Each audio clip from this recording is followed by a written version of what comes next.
listener production. Hey, Bension Siebert here and welcome to The Briefing. There's no early detection test for ovarian cancer. That means 70% of women and gender-diverse people diagnosed with it catch it late. That goes some way to explaining why more than half of the people who get ovarian cancer die within 5 years. Despite how deadly it can be, we don't hear a lot about ovarian cancer in Australia. That needs to change if we want to change those numbers. Briefing producer Simon Beaton joins me now. Simon, you have a personal connection to this story. Tell us about that. I do, Benson. So my mum was diagnosed with ovarian cancer less than 6 months ago, and it's been a really massive roller coaster. It is one where often the diagnosis does come late, and it can be hard to find out information or even kind of know what the diagnosis and the prognosis is going to be, and one that seems to be changing quite rapidly. I've obviously been researching so much about this, and I have found that it is an underfunded and poorly understood cancer, not just for my mum's journey, and one that I think needs more attention drawn to it. Absolutely. Well, thanks for sharing this with us, Simon. We'll bring you Simon's special deep dive into Australia's relationship with ovarian cancer in the second half of this episode. But first, let's get the news you need to know today with Antoinette Lattouf. It's Wednesday, February 28th. Thanks, Bension. G'day, everyone. A vigil has been held by the family and friends of Jesse Baird and Luke Davies, the two men who were allegedly murdered in Sydney last week. Dozens of loved ones gathered at Bronte Beach, laying flowers beside a photograph. Some family members also made the pilgrimage south to the property in the New South Wales Southern Tablelands where the remains of the former Network 10 TV presenter and flight attendant were found in surfboard bags yesterday. New South Wales Senior Constable Beau Lamar Condon has been charged with 2 counts of murder, which police have alleged happened last Monday in the eastern Sydney suburb of Paddington.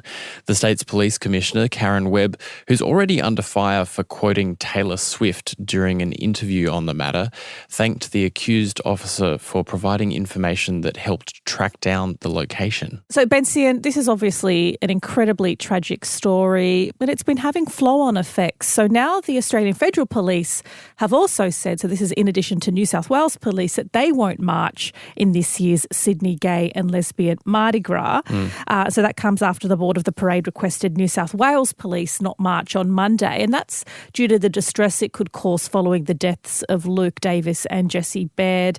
But it has also left many LGBTQI plus members of the force pretty disappointed that their identity and job are being forgotten amidst this tragedy. So yes, obviously this is utterly devastating for the victims' family and their friends, but it's also a bit of a reckoning for New South Wales Police, who just in the past week also apologised for its poor handling of gay hate crimes in the 70s and 80s.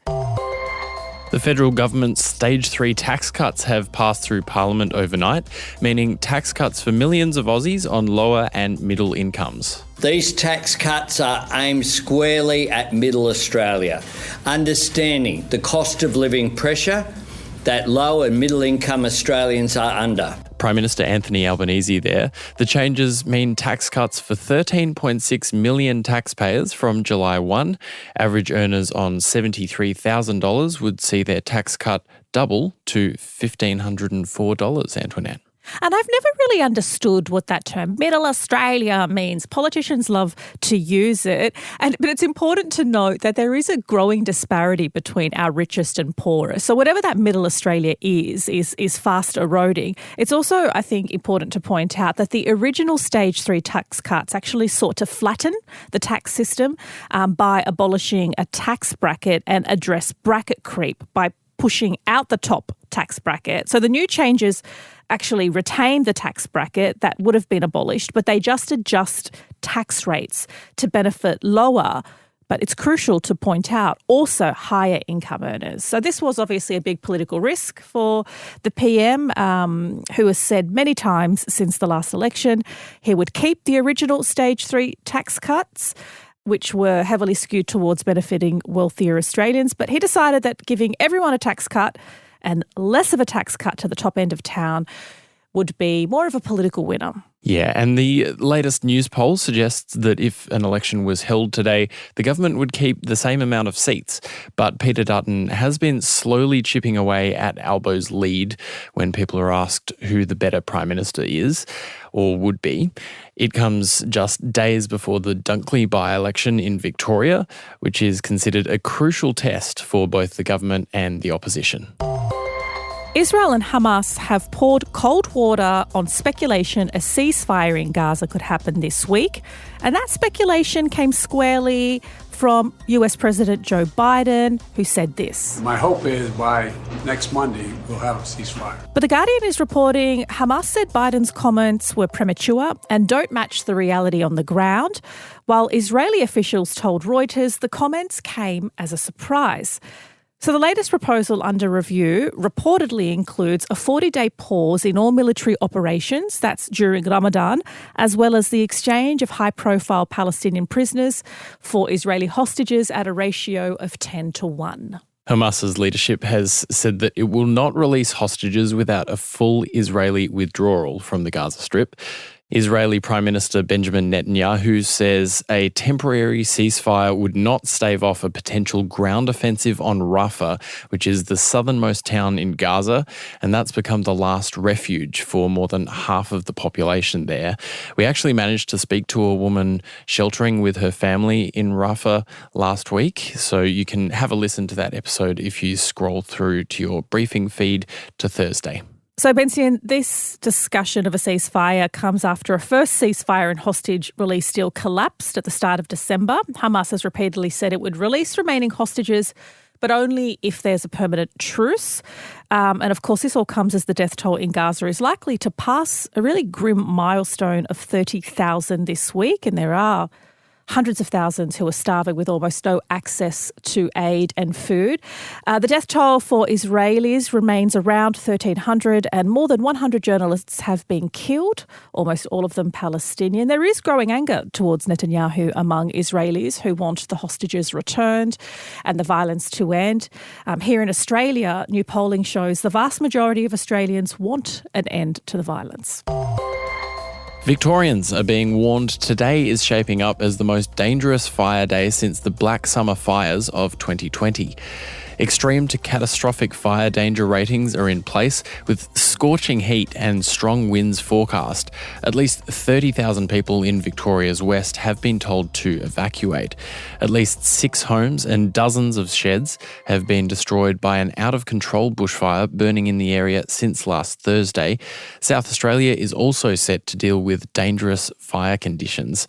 Melbourne itself is set to hit 37 degrees, while Adelaide is forecast to reach 34, with some parts inland expected to hit the 40s. Yeah, so relevant communities are urged to prepare and plan to evacuate.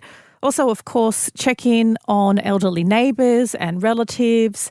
And while you're at it, have a plan for pets and closely follow SES and fire updates. That's it for the headlines today. Thanks, Antoinette. Up next, our deep dive into ovarian cancer and why it's so overlooked in Australia.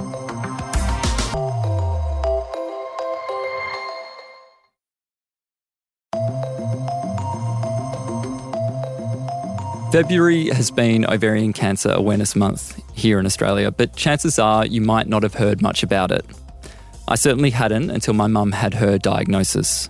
And after the journey that we've been on over the last 5 months and learning about the terrible statistics, the fact that on average over 2.5 women will lose their lives in Australia each day to ovarian cancer, the late diagnosis, which is so common, and the 49% 5-year survival rate, it's something that I very much feel the need to draw more attention to.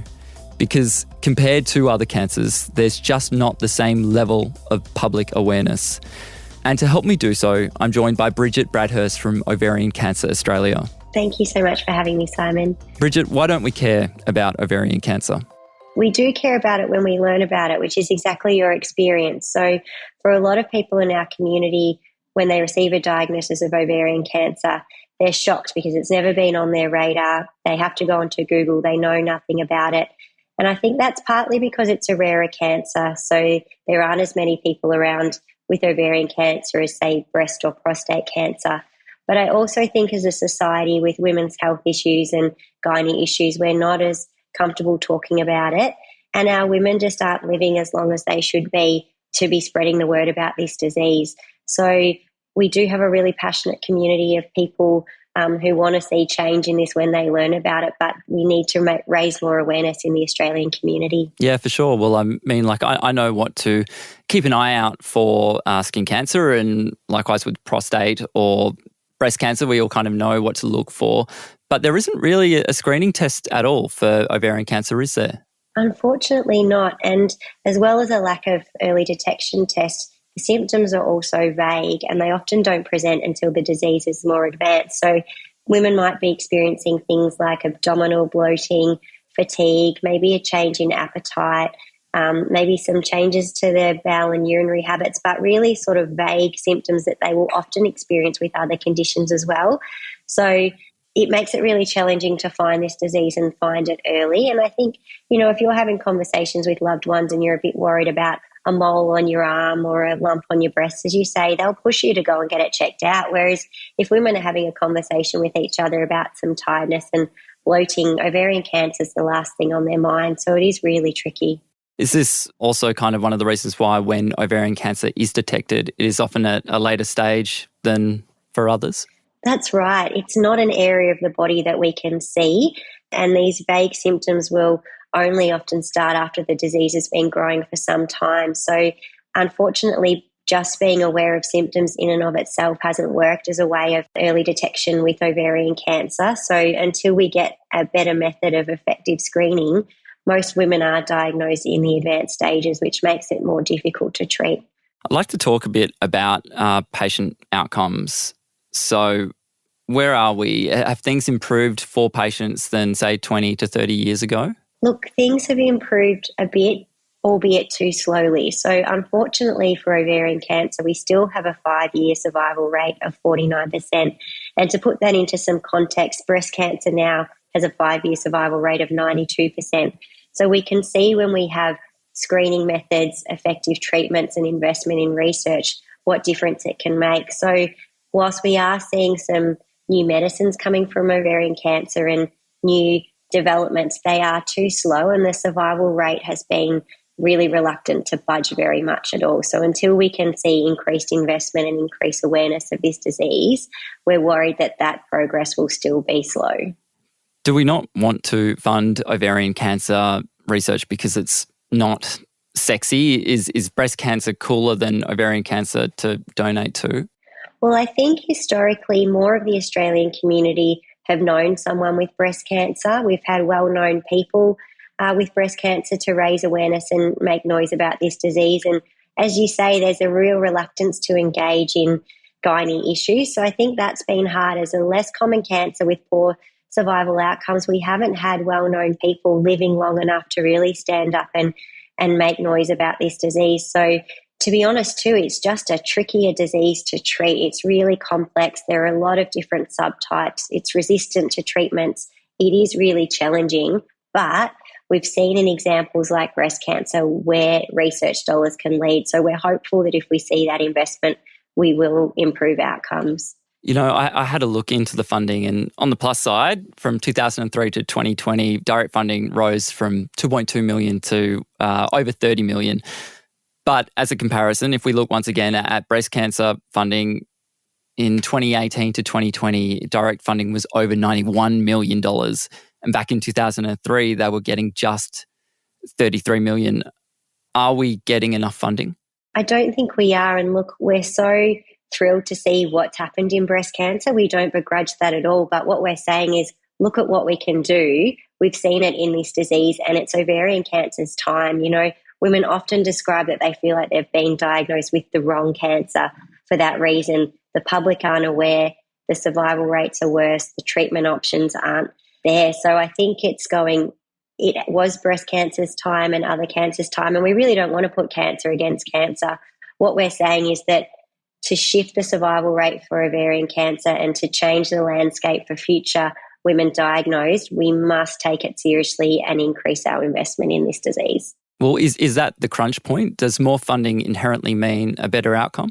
I think it does, because really cancer outcomes are changed from the point of diagnosis, when you can find them early, through to effective treatments and understanding the disease. And some of the exciting developments in ovarian cancer recently have been because we've had a more personalised approach, and that's thanks to so much research in that space. So instead of treating every woman with ovarian cancer the same now, we have a look at their disease and say, what's going on for you and what's the best treatment for you? Now, we wouldn't be where we are now without research. So we're hopeful in the next few years we'll see that survival rate start to creep up with these changes in how we approach treatment, but we do need more for sure. And what do you think is the most essential part? Is it kind of being able to diagnose it earlier and maybe getting some sort of screening test, however that looks, to help? Or is it in being able to treat it better to improve the prognosis? I think we have to hold both those things together, particularly with something like ovarian cancer. So there was a big study in the UK over many decades, and those results have just come out in the last few years. And there were some cases of ovarian cancer that they detected earlier, but those people didn't have improved outcomes because this disease is so nasty and so complex. So we definitely need early detection, and that will be a great way to save lives for many women. But we also need to understand why this disease is resistant to existing treatments and how we can overcome that resistance for those people for whom early detection isn't enough to find this disease and treat it. So we do need investment in both early detection and treatment. And Bridget, one last question. What's one thing that you want anyone listening now to know about ovarian cancer? Oh, thank you for asking that, Simon. We would love people around Australia to hear this conversation and talk to their loved ones about their risk of cancer in the family. So without an early detection method, one tool that we do have is to talk about our family history of cancer with each other to understand our risk. So 20% of ovarian cancers are hereditary. So there's still a lot where risk isn't enough, but we do want to capture those families for whom there might be some action they can take if they're at higher risk for ovarian cancer. And we'd love you to get behind organisations such as ourselves. So today is our annual giving day where donations are doubled. So if people would like to go to our website and find out more, we'd love that support. And the last thing to say, Simon, is that we have a free helpline staffed by ovarian cancer nurses. So if people are hearing this conversation today and they're a bit concerned about their own health or the health of a loved one, we really encourage them to reach out and talk to one of our team who can let them know the next steps they can take. And that's 1300 660 334. That was one of our producers here at The Briefing, Simon Beaton, speaking with Bridget Bradhurst from Ovarian Cancer Australia. And if you missed that phone number, it's 1300 660 334, or you can head to ovariancancer.net.au. Also, being the last day of their awareness campaign, every dollar that's donated will be doubled. Once again, head to that website if you'd like to get involved. That's it for this morning's briefing. Simon and I will be back this afternoon with the second part of his special deep dive into ovarian cancer in Australia. That episode will be in your feed from 3. I'm Ben Sion-Siebert. Thanks for listening.